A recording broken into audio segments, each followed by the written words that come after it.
Oh man, I am done. I am just ready to get this all behind us. Like nothing against you guys this semester. It has just been constant. By the way, check it out. This is my Home Alone Roosevelt's. This is like one of the flannels. It's got the little Nero's pizza, the cheese pizza, the car the pizza delivery man drives.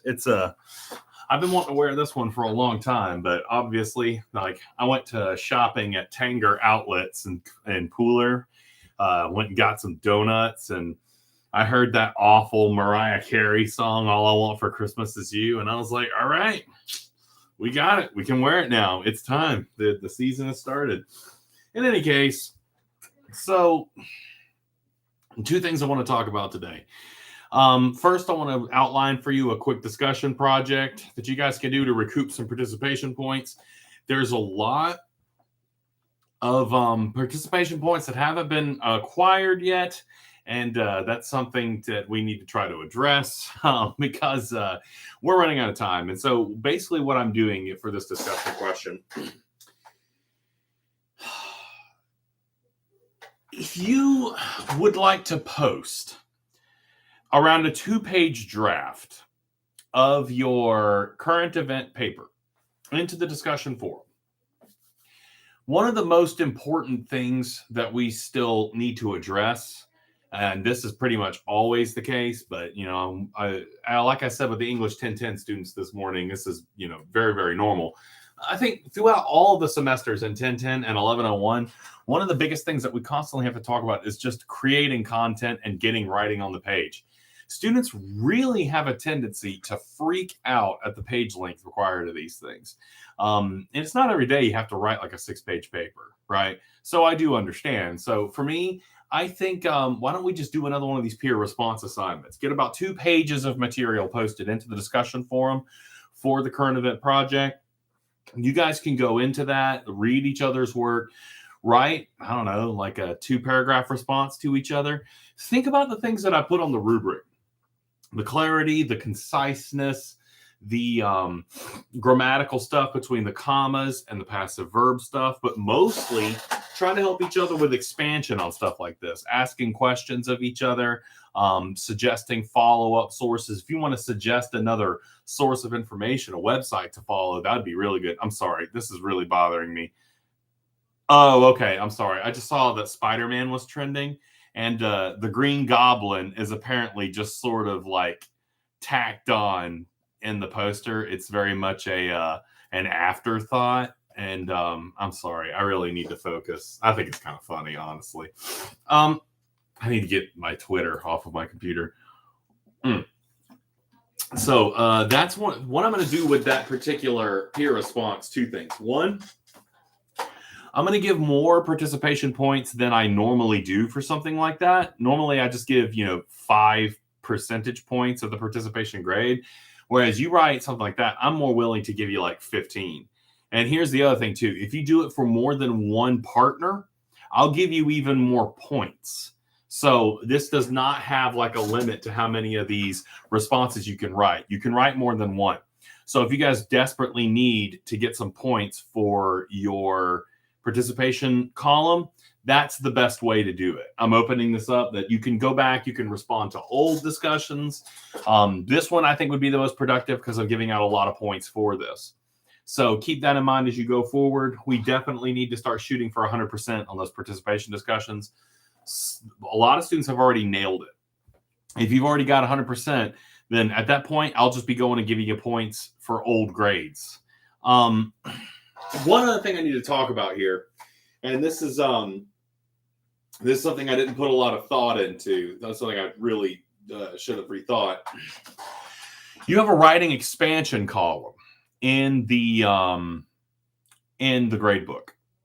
The point of that was supposed to be if you have papers that are still not good grades, you can resubmit those for the writing expansion. Otherwise, what I think we're going to do, and the writing expansion, I really just kind of sort of ran out of time with all the craziness that's happened in the last 3 weeks.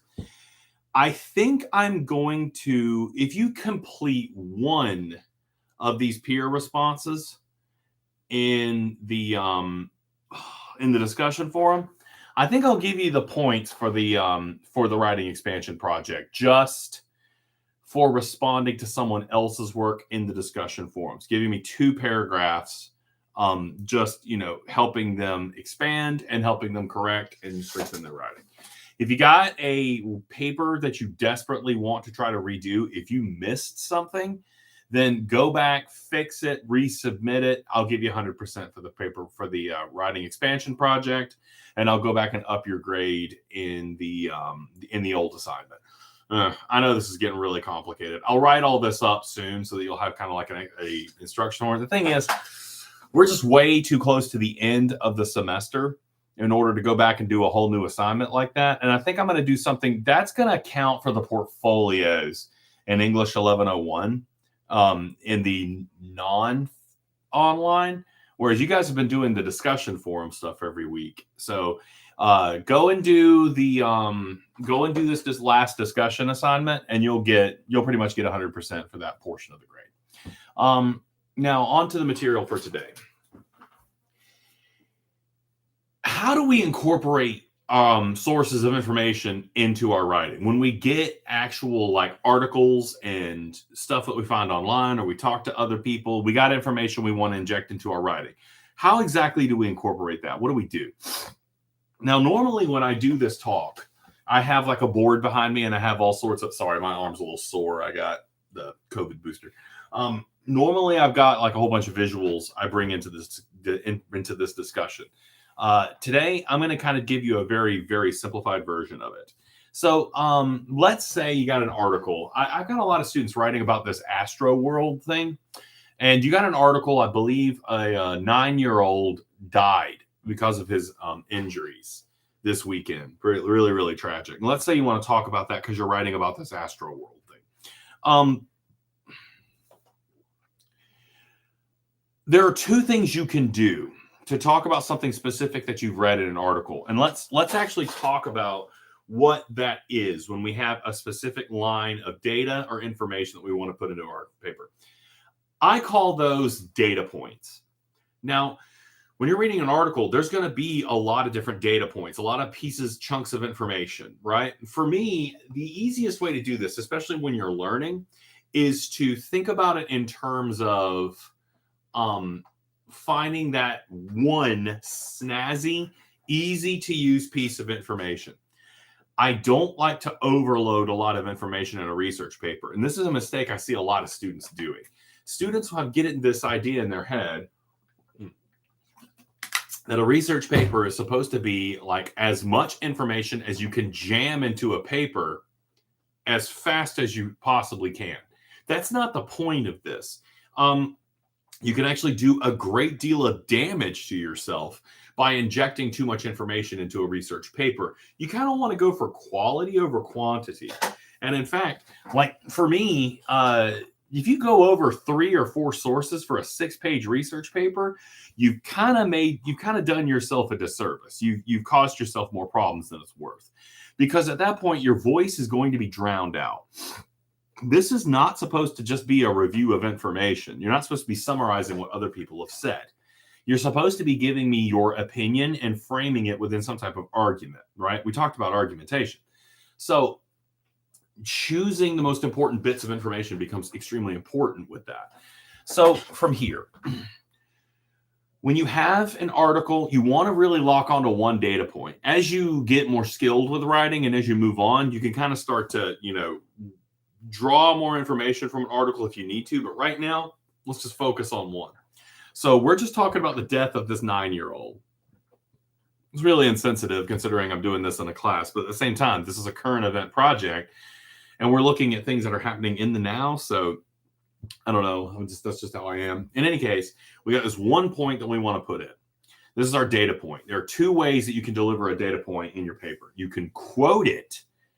Quoting is when you deliver information that is verbatim from the source where you got it, like word for word. You do not change anything.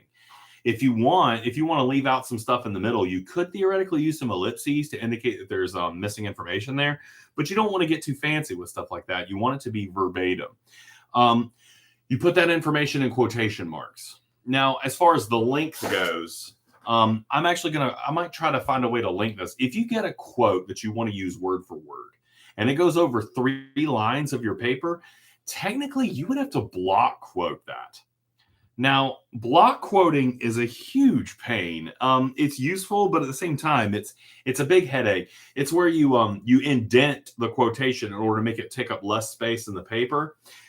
I would argue for 1101, we really shouldn't have to play with that right now. That's something that you would do in more in classes that have a little bit more research focus and longer papers. Right now, it's kind of silly to include a giant block quote in something that's only supposed to be 6 pages long. That's my opinion.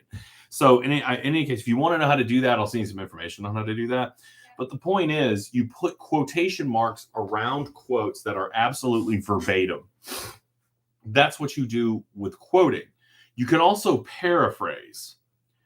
Paraphrasing is when you take the information and you kind of put it into your own words. A lot of students interrupt me like, Mr. Bailey, isn't that plagiarism? No, it's not. As long as you tell me where you're paraphrasing from, it's not plagiarism. You are basically just putting it on your own words. That's one of the ways that we discuss data points. You don't always have to quote. I would kind of argue that quoting, you want to be really careful with when you quote. Quoting is for a very specific purpose, and this is how I explain it to students. If you're quoting someone, you're taking a very, very hard look at the exact parameters of what they said. You're picking apart their words. You're picking apart their phrasing. Now, for me, quotes are a little bit more aggressive. Like you're being a little bit more critical in a quote, whereas a paraphrase is a lot more loose and is not taking issue with the exactness of the phrasing. So keep that in mind. For me, I'm much more likely to paraphrase something than to quote it. I quote when I'm really wanting to get in there. Now, for a paragraph of about 8 to 10 sentences, you're probably going to want to have only one data point. And this is a big issue of confusion as well. It's not incorrect to have more than one data point in a paragraph. It makes it easier for you. One of the things that we don't teach so much in English is strategy. We get so hung up on correctness or incorrectness that we forget that students kind of need an idea how to strategize something. This is how I format a paragraph when I'm doing research to get the most out of it, to get the most sentences and the most space in the paper. At the beginning of the paragraph, you introduce the quote. Tell me where it came from. Tell me who the person is, the information, the organization. Give me an idea of what exactly this is. And, just introduce me to the person or the source that's saying it. Around the middle of the paragraph, maybe a little bit closer to the top, give me the actual substance of the quote or the paraphrase itself, the actual data point.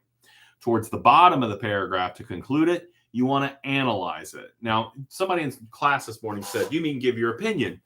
Yeah, analyzing is a little bit more complicated than just your opinion. Let me explain. You definitely want to do your opinion.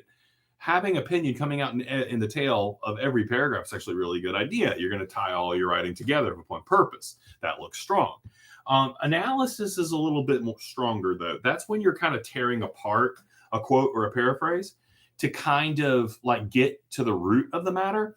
Basically this, if you can explain to me at the end of every paragraph why that data point matters, why it's important, you're actually going to have a really strong argumentation going through. Now, think about what I just did. Introduce the quote, give me the quote or paraphrase, and then tell me why it's important. Do you see how much easier it is to put together an 8 to 10 sentence paragraph on research if you're doing it in that way? And if you're doing it to a single data point, one data point only, you just knocked out 3 paragraphs or 4, depending on how many sources you have. And at that point, if you wanted to go back to a source and get something else to bring in as another data point discussion, you just wrote a huge chunk of the paper. Now, next time, we're going to talk about in-text parenthetical citations a bit, where we give proper credit. We give proper credit to our sources. Right now, I really just wanted to kind of throw it out there, how to write a paragraph to properly utilize a data point, not just research, but a data point that you have located, that's really, really particularly important. It's one thing to gather information. It's another thing to start gathering it in actual bundles of data points that you can put into your writing. On that note, I think I'm done for today. If you guys want to get a few more participation points for discussion, hammer out a paragraph using this format that I've given you, where you treat the quotes or the paraphrases and write an actual paragraph of the paper. Put those in the discussion forum, and I'll have some points ready for you. I need more Christmas Roosevelts. I want some holiday ones I can rock. They make me happy. You guys have a good day, and I'll talk to you all soon.